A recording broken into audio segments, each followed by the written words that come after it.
millón de soles, que son más de $132.000, un montón de dinero, por cualquier información sobre el paradero del líder del tren de Aragua. De hecho, tenemos declaraciones del propio ministro del Interior, Vicente Romero, que habló sobre el caso. Ya está con también una recompensa en este momento en el país, y obviamente también tenemos varios nombres de muchos delincuentes que probablemente puedan haber jugado esta cárcel y puedan ingresar al país. Se han tomado las previsiones respectivas a nivel de inteligencia y obviamente de investigación. Se está trabajando ya en frontera. Justamente el día de hoy viajo a la ciudad de Piura a ver algunos temas, especialmente lo que es de inseguridad ciudadana, y poder coordinar con las señoras autoridades, el gobernador y los señores alcaldes de la sala.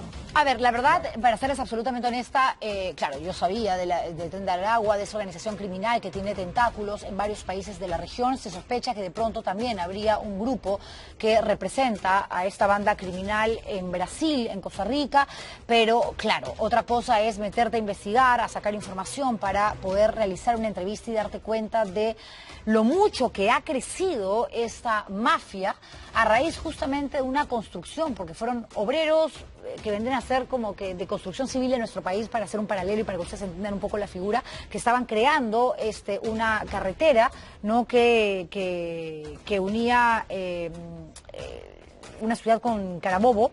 Y de pronto, claro, empezaron a cobrar cupos, a extorsionar, y es así que empiezan a ampliar sus negocios ilícitos y se terminan convirtiendo en una de las mafias, organizaciones criminales más grandes de esta zona del mundo. Rona Rísquez es periodista, es investigadora, ella es especialista en estudiar, indagar sobre mega organizaciones y ha publicado un libro interesantísimo que se llama El Tren de Aragua. Y cuando dijimos, hay que tocar este tema porque podría ser que el niño Guerrero, este delincuente que es el cabecilla máximo en Venezuela del Tren de Aragua, esté en tierra peruana, porque si no, el Ministerio del Interior no estaría incluyéndolo en el libro de recompensas, ofreciendo 132.000 soles, que equivale en el Perú, de $30.000, perdón, que equivale a $500.000. O sea, es una millonada. Bueno, Rona Rísquez ha tenido la gentileza de conversar con nosotros, pese a su recargada agenda, evidentemente, cosa que le agradezco y muchísimo. ¿Cómo te va, Rona? Un placer tenerte aquí. Bienvenida a TV Noticias, al estilo Juliana.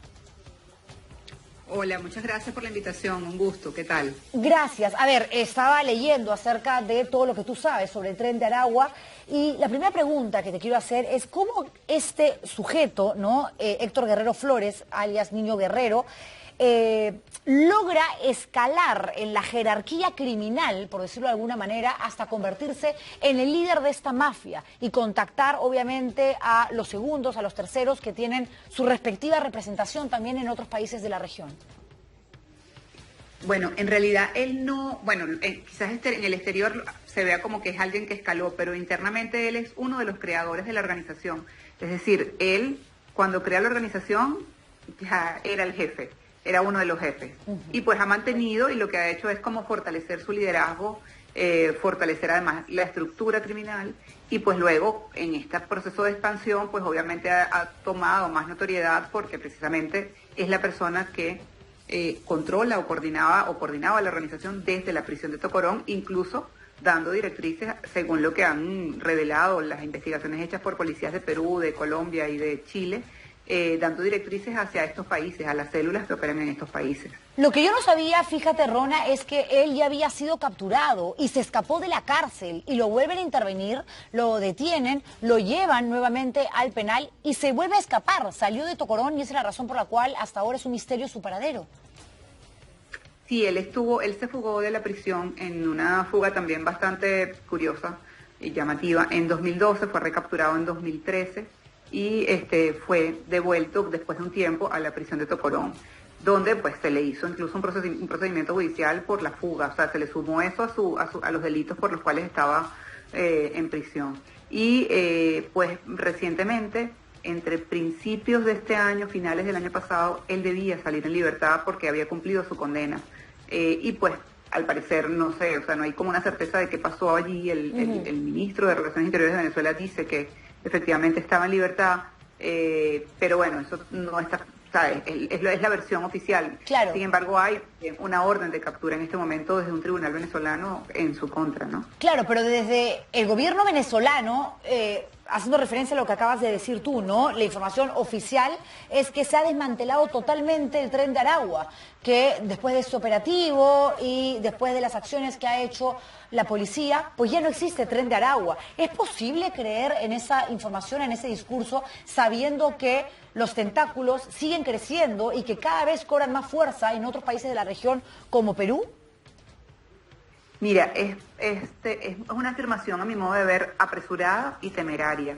¿Por qué razón? Porque, bueno, la destrucción o la eliminación y el cierre de la prisión no significa automáticamente el desmantelamiento de la organización. La organización son las personas y las personas siguen existiendo, y más aún cuando los líderes de la organización no se sabe dónde están, pues, o sea, aparentemente están en libertad. Entonces, eso significa que la organización no necesariamente ha sido totalmente desmantelada. Sí fue un duro golpe, eso sí, pero esto no es posible afirmar que la organización fue totalmente desmantelada. Y cuando se trata de una mafia, digamos, tan grande, que ha crecido, ¿no?, en el tiempo, en la línea de tiempo, de una manera, pues, tan escandalosamente ascendente, uno dice es imposible que no tengan tentáculos también en la política, de pronto en el Poder Judicial venezolano, porque han hecho lo que les da la gana. Tengo entendido que en Tocorón, el penal donde ha huido, desde donde ha huido este criminal, Héctor Guerrero Flores, básicamente tenía una vida de lujos, o sea, desde discotecas, ingreso de mujeres, alcohol.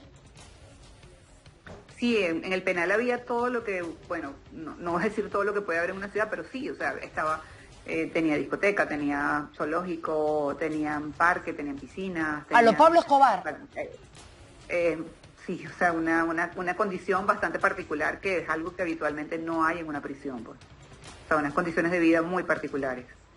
Pero eso es algo que las autoridades se lo han permitido. Bueno, lo que podemos decir es que llama la atención que no hubiese habido acciones sobre esto. O sea, se llama la atención que todo esto se hubiera podido construir cuando fuera de la prisión hay una custodia que era de la Guardia Nacional Venezolana. Así es, así es. Y es importante, estaba leyendo los orígenes desde el Tren de Aragua, ¿no? Y claro, nada es gratuito. Existe desde el año 2005, dime por favor si me equivoco, por favor, tienen años, 18 años operando. El nombre se debe a que justamente obreros, miembros de esta construcción del tramo del ferrocarril que recorre Aragua y Carabobo, empezaron a cobrar cupos por puestos de trabajo. Y ahí empezamos a hablar de la figura delictiva de la extorsión. ¿Cuándo es que comienza el sicariato? ¿Cuándo es que comienza el secuestro? ¿Cuándo es que se empiezan a adoptar otros delitos como parte del funcionamiento de una banda criminal? Bueno, disculpa pero es para simplemente aclarar, ¿no? Sí. No nace en 2005. La organización con el nombre de Tren de Aragua nace en 2014. El primer registro Gracias que vas a conseguir con el nombre de la organización es 2014. Antes de 2014, ya el grupo o varios de los creadores del grupo coincidieron en la prisión de Tocorón y puede ser que estuvieran operando como grupo criminal, pero todavía no usaban el nombre del Tren de Aragua. Pero fue muy poco antes, o sea, quizás 2012, 2013, porque incluso 2012 y 2013, cuando él se fuga y lo recapturan, no se le identifica como jefe del Tren de Aragua. Entonces eso es importante para que la precisión. Igual que con el origen del sindicato, tampoco hay ninguna evidencia de que tuvieran nada que ver con un sindicato. En realidad, ellos se colocan ese nombre porque era el nombre que estaba comenzando a estar de moda entre las organizaciones criminales en Venezuela. Se autodenominaban trenes, tren de Guayana, tren de Oriente, tren del Norte, tren de los Llanos, y entonces ellos decidieron ser Tren de Aragua. Es una cosa como muy básica. Claro. Se ha manejado esa información que tú dices, efectivamente ha salido, pero no es la información precisa. Qué bueno que lo digas, porque incluso, claro, en medios europeos, la historia que se cuenta con relación a los orígenes de esta banda criminal es la que te acabo de mencionar. Por eso aprovecho, evidentemente, que te tengo a ti, que eres investigadora, que has escrito un libro sobre el tema, para que me aclares esto, porque es importantísimo, tomando en cuenta el nivel de delincuencia que estamos viviendo en el Perú y que la propia policía, las autoridades vinculan a la presencia de malos migrantes venezolanos a nuestro país con el Tren de Aragua. Que nos puedas aclarar cualquier situación que de pronto no esté del todo clara o cualquier información que no sea precisa. A ver, leía una entrevista que te hicieron y decías tú que el Tren de Aragua ha encontrado en el Perú su fuente de ingresos. ¿Tú dirías que de todas las sucursales, por decirlo de alguna manera, de esta megamafia, el Perú es el espacio más importante hoy en día para el Tren de Aragua? En algún momento era Chile o fue Chile. No tengo, o sea, en este momento no podría afirmar que Perú, pero definitivamente Perú es un espacio importante, o ha sido un espacio importante. En principio Chile era el más importante después de Venezuela, obviamente. Pero en este momento, pues, por lo que he visto en Perú, obviamente tienen una presencia importante, han desarrollado una actividad importante.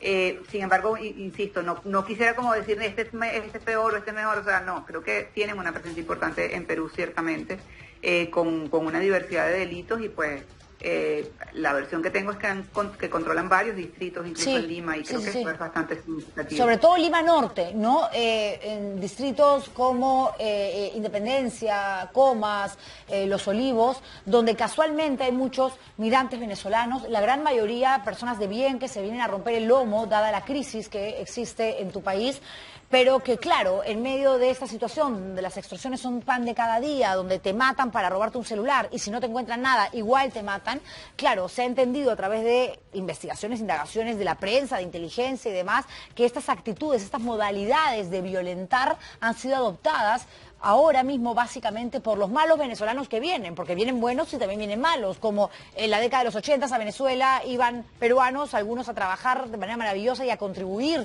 con la economía, con el desarrollo del país, y otros a delinquir, a robar, como sucede siempre, sin importar la nacionalidad.